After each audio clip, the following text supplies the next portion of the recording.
नमस्कार मित्रांनो. तर हा कोकणातला एक धबधबा आपण इथे पाहू शकता. याचं पाणी पहा. हा जो तळातला दगड आहे तो देखील इथे अगदी क्लिअर दिसतोय. इतकं नितळ पाणी आहे.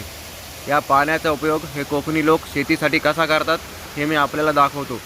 तर या कोपऱ्यात आपण बघाल तर एक जाळी इथे लावलेली आहे की जेणेकरून पालापाचोळा पुढे जाणार नाही. आणि पुढे जर आपण बघितलं तर हा 4 इंची पाईप हा इथे जोडलेला आहे. हा पाईप अगदी खालपर्यंत जी वस्ती आहे आणि नारळी पोफळीची जी झाडं आहेत तिथपर्यंत गेलेला आहे. तर आपण इथे पाहू शकता की जी पाऊलवाट आहे या पाऊलवाटेच्या कडेकडेने हा पाईप खालीपर्यंत गेलेला आहे.